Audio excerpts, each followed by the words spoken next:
All right, good morning. This is Juan Castillo, assistant principal here at Pasquotank County High School. Make sure I got my volume right. Welcome to Educators Drinking Coffee. I got my coffee here, my mug here from my sponsor that I had from last spring. So thank you. You know who you are. Today, this coffee is actually one that, it's like a truffle something. It's actually pretty good. I usually don't like flavored coffee, but this one actually, it's halfway decent. Drinking it black today, I decided a little pick me up. So, anyways, not a whole lot today in the agenda. I wanted to first make sure today, I believe it is March 4th or March 5th. My gosh, I don't even know what day of the week it is. March 4th. So, March 4th, Thursday. March 9th, this is really quickly, I want to kind of make sure I do this, is our makeup test for the ACT. Our juniors have signed up, so those of you who have signed up, you know who you are. You'll be receiving an email from me this weekend to do the non-testing portion. Make sure you you do that prior to taking the test on March 9th. Otherwise, we'll stay afterwards, after everyone has finished, to complete non-testing portion. So if you don't want to stay for that, please do that before. And that is where you get to select, where you receive your scores and also the scores you want to send out to the schools. You get 4 choices for free. Remember, if you don't do it there, you can do it later on, but it's going to cost you. So we encourage you to do it at that time. So be thinking about what schools. The other thing I wanted to just remind students is really, really watch your time when you take the ACT. And make sure you answer every question, guys. When you know you're down to the last 3 or 4 minutes, you got to finish up. Don't leave any questions blank. Any questions not answered is a question wrong. So, trying to think. So that's coming up. And then I'm trying to see what else we got. We also have makeup testing for EOCs coming up, also starting on the 10th. Students, you should have gotten an email from Ms. Lane. Some teachers are also reviewing, so make sure you keep an eye out. Students, it's imperative you look at your email, look it over and over and over. We're constantly sending stuff, and we know that's getting to you. There's no excuse when you say you didn't receive it, because we sent emails directly to you from the school account. So we know they're getting to you. You just got to look through your email. All right. The other thing I just wanted to touch base was on the fact that this week it's been a little tough. We did lose one of our own, Troy Von Eason. Bless his heart. We lost him this week, and it's just been tough. My thoughts and prayers are with his family as I deal with this tragedy. But he was a good kid. Good kid. I like Trevon. Always had a smile on his face. So I enjoyed my interactions with him. He was a good football player too. God, it's hard to move on, but I just wanted to, I know there's not a whole lot of people that kind of watch here in the morning, but just trying to figure out, what kind of things, it's been, we're coming up to a year. March 14th, I believe, is when we decided to go remote of 2020. Yes, Ms. Sawyer. And just dealing with all this, and I don't know if we've asked enough questions of, what things can we do to make this learning better for you students? And if there's any educators out there, I think just trying to get ideas. One of the biggest things we have been, students, and I think this has really been flexible with the amount of time you have to complete assignments, the ability to kind of redo things. But as a whole, we're kind of struggling. I think nationwide, you students are really struggling to make strides. So I want to hear from students, and aside from this broadcast, please, any of our students email me how can we reach you? Because, during our Monday broadcast, we go over our attendance, and, we're averaging about hovering close to 80%. It's been going down a little bit in the last couple of weeks. But what can we do to increase that? Wednesdays is tough because that's remote, and that's where we have the biggest drop. It's usually in the 60s, mid 60s when it comes to participation. So we want to make sure, guys, because we can't just give up on school. We have to keep moving, keep learning, because the world keeps moving, and you got to keep along with it. And for some of you that are seniors this year, seniors that graduated last year, and even the juniors this year, believe it or not, you're probably in the best place than probably anybody who's just getting started with high school. And I say that because, you're almost done with school. Yeah, you're coming up short, but at the same time, there's really you're done. There's no, how can I say, freshmen and anybody underneath, they're having to make up for the last 10 months, almost, or 12 months. And they're going to have to, and they're going to be suffering. You guys are already, if you're seniors now this year, you're done. There's no making up what you haven't gotten. So, for anybody who's in the younger, you have younger siblings, this is going to have a ripple effect. Anybody who's in kindergarten, so 12, 13 years from now, we're still going to feel those repercussions from all this distance learning, because there's going to be a gap in the learning. And we got to figure out what's a way to kind of catch that up. Good morning, Ms. Crutch. I'm just trying to think of ideas and things. Legislature is contemplating, some sort of 6 weeks kind of summer program for our schools in North Carolina. I don't know what will happen with that, if that'll go through or not, but as a means to try to help students and fill the gap. But I think we can't just do a one-stop measure and just do it 1 year. We got to come up with innovative ideas to help students catch up.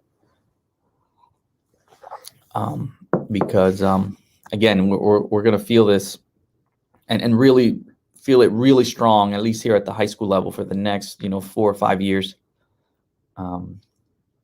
with students coming up here with some gaps, and we got to be creative. Trying to think what else. There's, like I said, there wasn't a whole lot. I've talked about ACT, makeup testing. I talked a little bit about attendance, students. I said we really need you. Really need you to be here at school, actively participate. Aaliyah, yes. If you're asking about my coffee, yes, my coffee is really good. Like I said, this is actually it's one of these K-Cups, but it's pretty good. I do put a good amount of sugar. I do like it in my coffee. But it's good. It's a flavored one. Like I said, it's like a truffle something. I'm not a big fan of flavored coffee, but this one actually ended up being pretty good. I was a little hesitant to try it.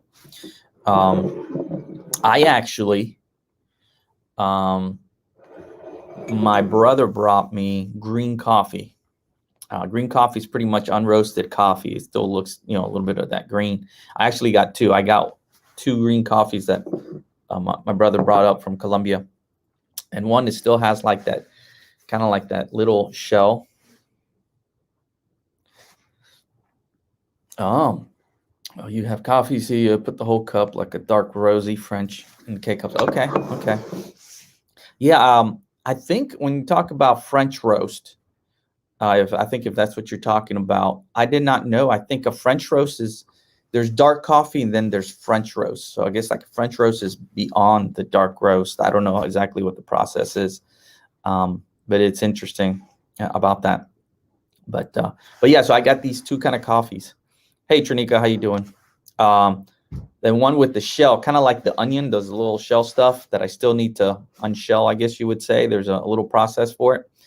I actually went to Colombia like about 3 years ago to a coffee farm and learned how to do that a little bit to get rid of the shell. And you kind of just do this kind of motion, and it's weird how it takes that little shell thing off. But I got to work on that. But anyways, I'm going to try roasting some coffee this weekend. And these come from like, I'm going to call them amateur farms, but kind of mom and pop coffee farms. And so I'm excited to roast some of that. I normally like a light roast, but I may go a little bit darker this time. So been watching videos and stuff and see how that goes. Evidently it roasts pretty quick. You got to hear for a little popping, kind of like popcorn. And then that's when kind of like the coffee's ready. But all right. So I'm trying to think what else is coming up this weekend or this week. I'll talk about a little bit more about the ACT. I tell you, several of us teachers have gone through ACT certification to become an ACT teacher certified in what's called ACT Basics, and then also specific subject. I did reading for the last 2 weekends from 8 to 5 in the evening, and I did the ACT. I took like the reading portion of the ACT, and I tell you, students, oh my gosh, it had been a while since I've taken a test like that. I did not like it at all. It is super hard. I think one of the key things about taking tests like that is about really going into the test with strategies. And that is something that we are looking to do. So if there's any other educators out there, if you don't mind sharing some ideas of how you guys really prepare your kids for ACT, I welcome them. We want to make sure our kids are better prepared, because I tell you, it's having gone through that process and also having the training on the strategies, and I still had a tough time. I can't imagine going into a test like that unprepared. And more than ever, we got to figure out a way for kids to test more than once. Having a one-time ACT test, I think it's great, but I think we need to go a step above or beyond. That test measures a lot. There's a lot writing, a lot of stakes that to kind of throw or to put folks in that situation. We got to do a better job. So that is going to be one of our main goals, really moving forward, is to prepare our kids. And we got to start preparing them. So freshmen, sophomores, you're going to start getting information. You're going to start getting, the information, the strategies from the get-go, because that way the strategies that we're learning are very applicable. We can use it in different test formats, and it's great strategies that can work in any test preparation. So, and I don't know about you all, but I can tell you that growing up, I did not know how to study. And if any of you are listening, do you have good studying skills? Because I know I didn't, and probably still struggle with study skills. So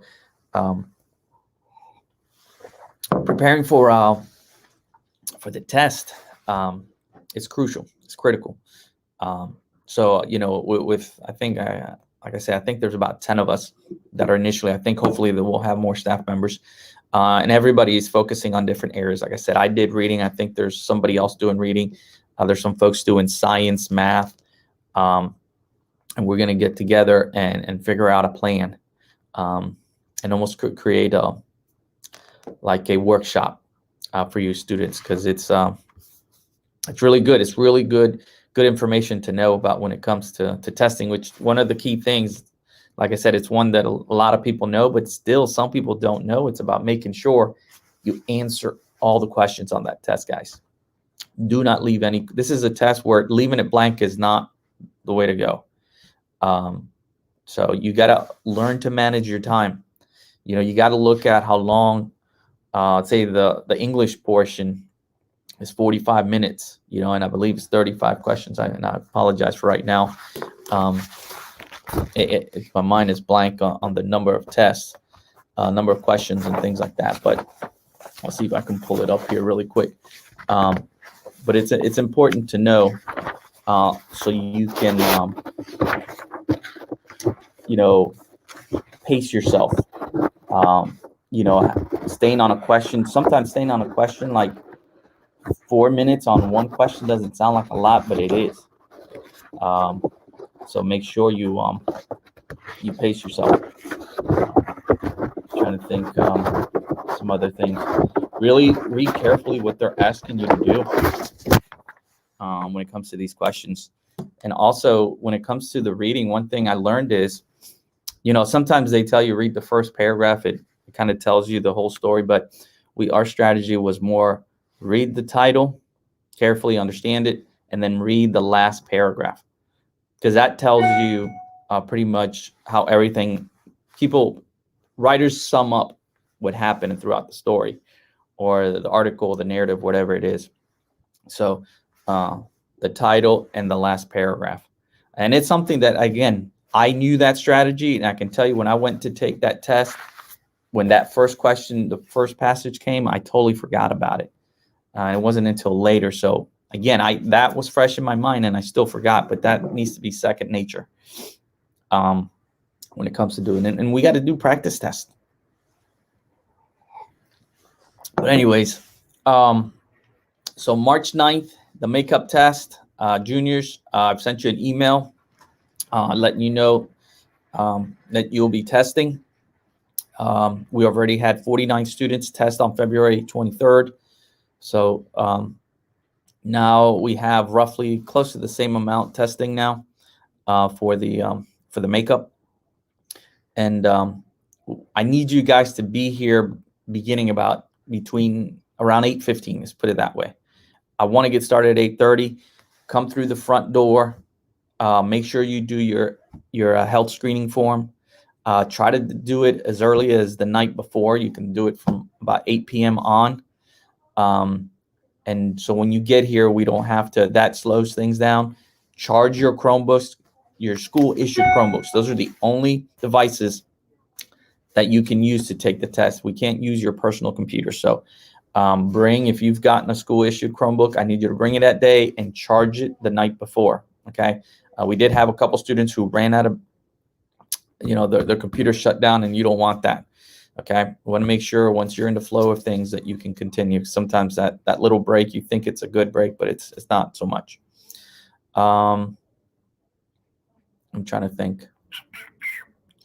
That's pretty much it. Have a good night's sleep the night before. Have a good dinner the night before. Get up early. Have a good breakfast. We will have like a grab and go breakfast in the morning. We'll also have grab and go lunch at the end. Hopefully, if everything goes well, and if you guys have done the non-testing portion, then it should probably last about 12:30. All right, maybe even as early as 12:15, depending what time you guys get started. So do that non-testing portion. I will send you an email with a PDF that gives you the instructions. In the upper right-hand corner is all your codes, your student ID codes, your school codes, and everything that you need. Okay. Also, when you fill these, the non-testing portion, sometimes it asks for certain information about your GPA, your classes. Do the best you can. You don't have to be exact. So, okay. Well, with that being said, like I said, today I didn't have a whole lot to say. I do want to make sure we remember Troy Vaughn and keep him in your thoughts and his family. Wish them the best. And I don't know. It's a tough thing as a parent. I have no words for that. But anyways, thank you, and I'll see you next Thursday.